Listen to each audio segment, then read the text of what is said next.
শুভ সকাল বন্ধুরা, তোমরা সকলে কেমন আছো অবশ্যই কিন্তু কমেন্ট করে জানাবে। তো আমি মোটামুটি ভালোই আছি। আর নতুন চ্যানেলে নতুন ব্লগে সবাইকে অনেক অনেক স্বাগত, সবাইকে অনেক ভালোবাসা জানিয়ে আজকের ব্লগটা শুরু করছি।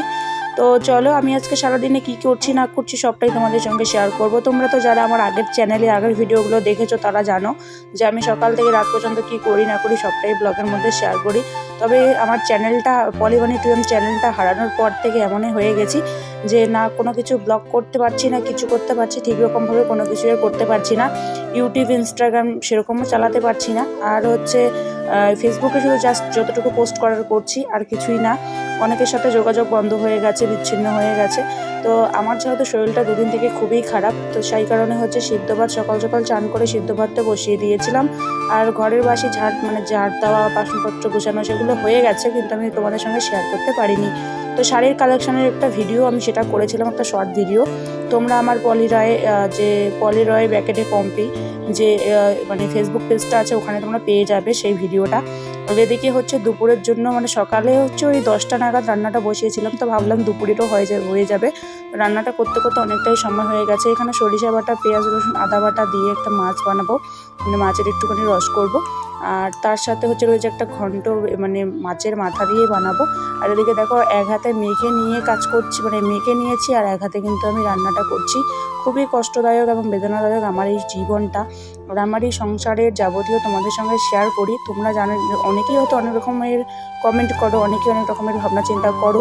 তবে তোমরা যদি আমার পাশে থেকো সবটাই সম্ভব। তোমরা যে গালিগালাজ করতে পারো, যে কমেন্টে কিছু বলতে পারো, এতে আমার কোনো যায় আসে না। তো যাই হোক, তোমরাই আমার বর্তমানে মানে ইউটিউবের সাথে। আমার তো আগের চ্যানেলটা হারিয়ে, আগের মানে ভিউয়ার্সদের হারিয়ে যে আমি কতটা ভেঙে পড়েছিলাম, সেটা হয়তো তোমরা আমার জায়গায় না থাকলে কেউ কোনোদিন বুঝতেই পারবে না। তো সংসার জীবনে যখন একবার নাম দিয়েছি তখন তো সব কিছু করতেই হবে, তাই না? এখানে তো না করলে আর কোনো কিছু চলবে না। আর তার থেকেও বড় কথা হচ্ছে, পারলেও করতে হবে, না পারলেও করতে হবে। আমাদের এই ভাগ কেউ কিন্তু কোনোদিন নেবে না। তো ঘন্টটা বসিয়ে দিয়েছি। আর এদিকে হচ্ছে মাছের সরিষা দিয়ে মাছের যে ঝোলটা, সেটা কিন্তু একটু হালকাভাবে করে নিয়েছি। কয়েকটা মাছ ভাজা রেখেছিলাম যদি রাত্রিবেলা খাওয়া যায় আর কি। আর এখন যদিও ঠান্ডা পড়েছে, তবুও কিন্তু এই সকালের সবজিটা রাত্রে পর্যন্ত চলে না। আর এটা আগেও চলেনি, এখনও চলে না। তো এদিকে দেখো, আমি কিন্তু ভাতটা যেহেতু হচ্ছে আমি তো উনুনে রান্না করছি, এই কারণে হচ্ছে হাঁড়িগুলো একদম কালি হয়ে যাচ্ছে। তো কী করব, আর গ্যাসটা আমি ভরাচ্ছি না। আমার বরমশাই বলছিল গ্যাসটা ভরাতে, তবে আমি কিন্তু গ্যাসটা ভরাচ্ছি না। প্রতি মাসে ইলেকট্রিক বিল, হাত খরচা, তার মধ্যে শাক সবজি বাজার যত যাবতীয়। এবার আমরা তিনটা মানুষের কেনাকাটা। তো একা হাতে ও আর কত সামলাবে, তাই না? তাই আমি বলেছিলাম যে আমি উনুনে রান্না করব, আর খড়ি দিয়েই করব। তোমাকে গ্যাস ট্যাস ভরাতে হবে না এরকম করে 1 মাস 2 মাস পর পর যখন প্রয়োজন পড়বে, আমার শরীর চলবে না, তখন গ্যাসটা ভরিয়ে নিয়ে এসো, তুমি রান্না করবে। তো এখন আর প্রয়োজন নেই, আমি বলে দিয়েছি, তাই সে আর আনেও নি। আর এদিকে দেখো চা পাতাটা কত সুন্দর হয়েছে, তাই না? এখন তো ঝুন্নি করার সময় চলে এসেছে, এখন আর পাতা হয়তো কাটবে না। এদিকে আমি ব্ল্যাঙ্কেট একটুখানি শুকোতে দিয়েছিলাম, ধুয়ে দেওয়ার মতো এখন আর ক্ষমতা হয়ে ওঠেনি। আর এদিকে হচ্ছে বরের ঝোলা টোলাগুলো ওই বাগানের শেষ রাউন্ড চলছে এটা। তো এগুলো মানে শুকোতে দিয়েছে। আর তোমাদেরকে দেখায়, উঠোনটা যেহেতু আমাদের অনেক বড়, তো এত বড় উঠোন আমার কোনো মানে কাজেই লাগে না। আমরা যেহেতু 2টা মানুষের বাড়িতে হাঁটাহাঁটি করি। তো এদিকে না আমি ওই খুঁড়ে তোমাদের আগের একটা ব্লগে বলেছিলাম, তো এগুলোতে শাক বুনেছিলাম, আমাকে শাকের বীজ দিয়েছিলাম। তো সুন্দরভাবে হয়েছে, কিন্তু লাফাগুলো হয়েছে, কিন্তু ধনে পাতাগুলো, ধনে যে বীজগুলো আমি যে ছিটিয়েছিলাম, সেগুলো কিন্তু এখনো পর্যন্ত কোনো কিছুই হয়নি। আর পাখিগুলো, ঘুঘুগুলো এসে কিন্তু সব কিছুকে খেয়ে নিচ্ছে, দানাগুলোকে, জানো তো? তোমরা কি কিছু শুনতে পাচ্ছ আমার ব্লগে যে আমার মেয়ে কীরকম কথা বলছে? তো যাই হোক, তোমাদের সঙ্গে আরও একটা জিনিস শেয়ার করে দেই। আমার যে বেগুন গাছগুলো ছিল, আমার বড়মশাই কী করেছে, 4-5টা বেগুন গাছকে তুলে মানে উঠিয়ে ফেলেছে। 6টা ছিল, 5টাকে উঠিয়ে ফেলেছে। থাকলে হয়তো আমাদের খাওয়াটা হয়ে যেত, এগুলো দিয়েও খাওয়া হয়ে যায়। এই যে এখানে 3টে বেগুন কত সুন্দর হয়েছে, এগুলোকে তুলে নিয়ে যাই, ভাজি বা কোনো কিছু একটা বানাবো।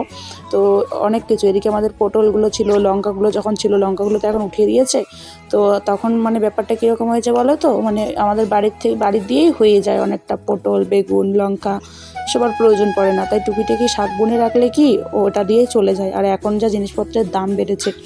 এদিকে ঘরে মাম্মামকে রেখে আমি রান্নাঘরে গিয়ে একটুখানি কাজ করছিলাম, তখন উঠে দেখি মাম্মাম একা একা উঠে কথা বলছে। তো যাই হোক, এখন তো ছোট আছে মাম্মাম অনেকটা, এখন তো শুয়ে দিয়ে এদিক সেদিকে কাজ করা যায়। যখন মাম্মাম মানে কি বলে যেন, এদিক সেদিকে উল্টো মানে খাবে, বা উঠে একটুখানি বসতে পারবে, তখন তো আর বিছানায় একা শুয়ে রাখাও যাবে না। আর আমার বাড়িতে সেহেতু সেরকম কেউ নেই মাম্মামকে নেওয়ার মতন। সত্যি জীবনটা মানে পুরোটাই যেন একদম আলাদা রকম হয়ে গেছে আমার। তো ওকে ফোনটা লাগে, ও কান্না করছে।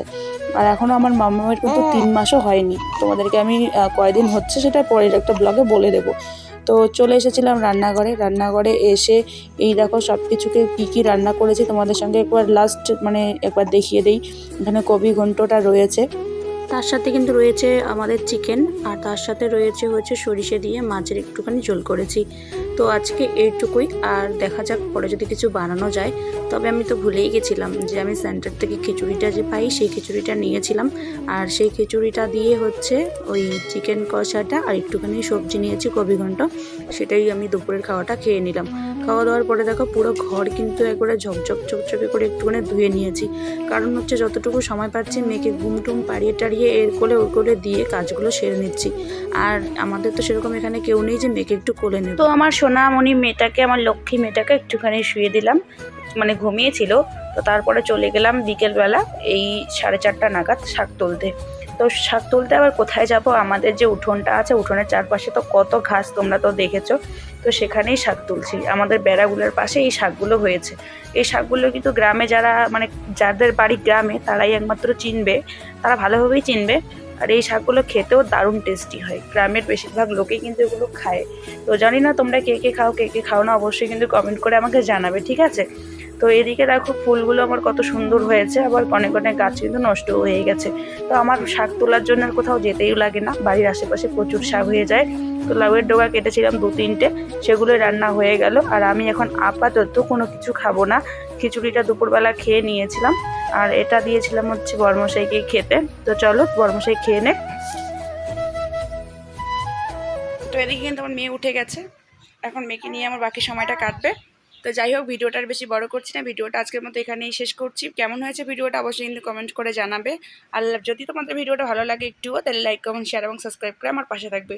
তো চলো দেখা হচ্ছে নেক্সট কোনো ব্লগে। টাটা, ততক্ষণ সবাই ভালো থেকো, সুস্থ থেকো।